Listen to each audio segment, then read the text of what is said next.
அன்பு நேயர்களுக்கு வணக்கம். பாட்டை பற்றி இந்த நிகழ்ச்சியில நாம ஒரு பாட்டை பத்தி பார்க்க போறதில்ல, ரெண்டு பாட்டை பத்தி பார்க்க போறோம். இந்த ரெண்டு பாடல்களுக்குமே பல ஒற்றுமைகள் இருக்கு.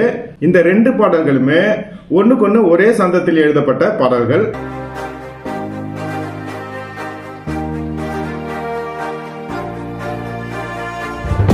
இந்த பாடலுடைய வார்த்தைகளை எடுத்து அந்த பாடல்களுக்கு போட்டு பார்த்தாலும் பாடல் ஒரே மாதிரியான ராகத்தில் இருக்கும்.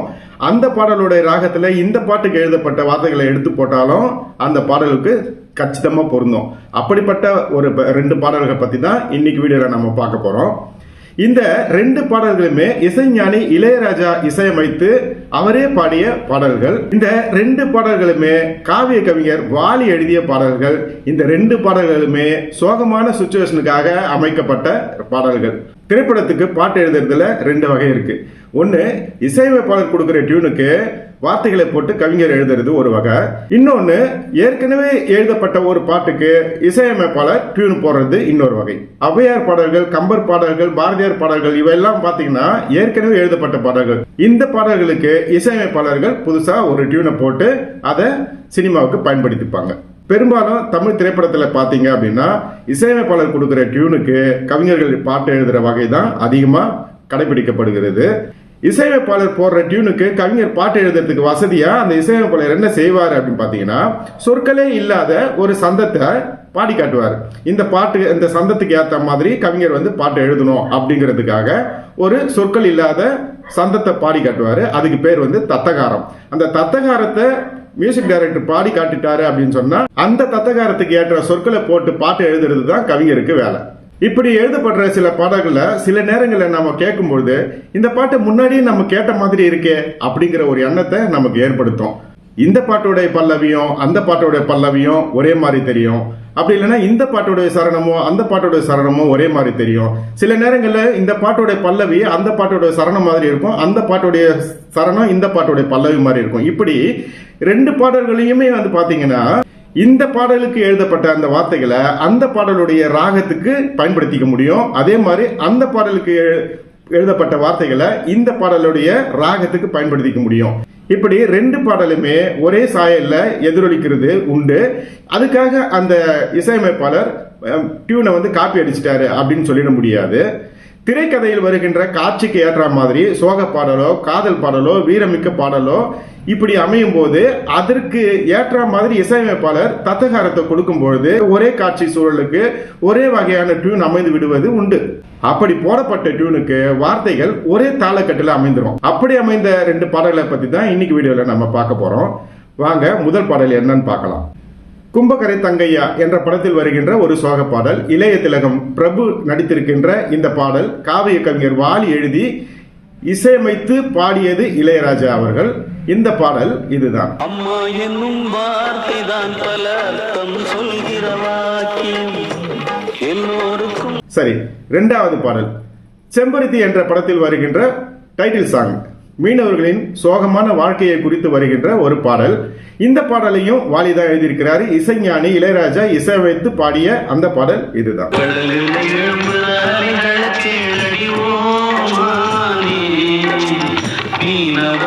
சரி, இந்த ரெண்டு பாடல்கள்ல என்ன ஒரே மாதிரியான டியூன் அப்படின்னு தானே கேக்குறீங்க.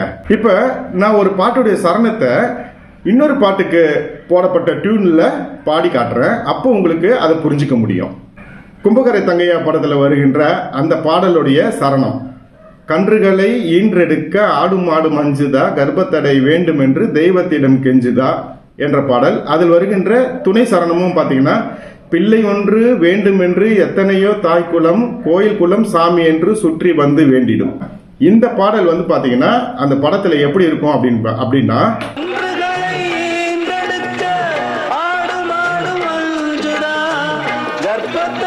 இப்போ இந்த ராகத்துல இல்லாம செம்பருத்தி படத்தில் வருகின்ற அந்த பாடலுடைய ராகத்துல இந்த சொற்களை நம்ம போட்டு பார்க்கலாம். அந்த ராகம் என்னன்னு பாத்தீங்க அப்படின்னா,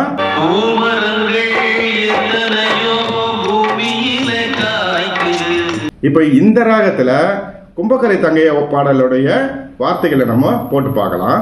கன்றுகளை ஈன்றெடுக்க ஆடுமாடு மஞ்சுதா, கர்ப்பத்தடை வேண்டுமென்று தெய்வத்திடம் கெஞ்சுதா, பிள்ளை ஒன்று வேண்டுமென்று எத்தனையோ தாய் குலம், கோயில் குலம் சாமி என்று சுற்றி வந்து வேண்டிடும். இப்போ இந்த பாடல்ல வந்த 2 சரணங்கள், அதாவது ஒரு சரணத்தையும் அதோடைய துணை சரணத்தையும் செம்பருத்தி படத்துல வந்திருக்கின்ற அந்த பாட்டுடைய ராகத்துல பாட முடியுது. அதே மாதிரி செம்பருத்தி படத்துல வருகின்ற அந்த பாடலுடைய ஊர நம்பி வாழ்ந்திடாம நீர நம்பி வாழுறோம், கால் பிடிச்சு வாழ்ந்திடாம மீன் பிடிச்சு வாழுறோம், இந்த ராகத்தை கும்பகரை தங்கையா பாடலுடைய சொற்களுக்கு பயன்படுத்தி பார்க்கலாம். பிள்ளை ஒன்று வேண்டும் என்று எத்தனையோ தாய் குலம், பிள்ளை ஒன்று வேண்டுமென்று எத்தனையோ தாய் குலம், கோயில் குலம் சாமி என்று சுற்றி வந்து வேண்டிடும். கோயில் குலம் சாமி என்று சுற்றி வந்து வேண்டிடும். எப்படி கச்சிதமா பொருந்தது பாத்தீங்களா? சரணத்தில் இருக்கின்ற அந்த சொற்கள், ஒரு பாடலுடைய சரணத்தில் இருக்கின்ற இந்த வார்த்தைகள் இன்னொரு பாடலுக்கு போடப்பட்ட டியூனுக்கும் அந்த பாடலுக்கு கொடுக்கப்பட்டிருக்கின்ற அந்த வார்த்தைகள் இந்த பாடலுக்கு போடப்பட்ட டியூனுக்கும் பொருத்தமா அமையுது. இதனால இந்த 2 பாடலையுமே நம்ம கேட்கும் பொழுது ஒண்ணுக்கு ஒண்ணு ஏற்கனவே நம்ம கேட்ட மாதிரியான ஒரு உணர்வை நமக்கு தரும். இதை நீங்க பாடி பார்த்து உங்களுக்கு புரிஞ்சுக்க முடியும். முயற்சி பண்ணி பாருங்க. இந்த 2 பாடலுக்குமே நீங்களும் கேட்டு பாருங்க.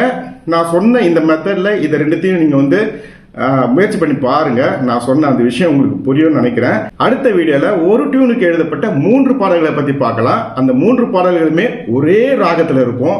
இந்த வீடியோல சொன்ன மாதிரி மாத்தி போட்டு பாட வேண்டிய கட்டாயம் கிடையாது.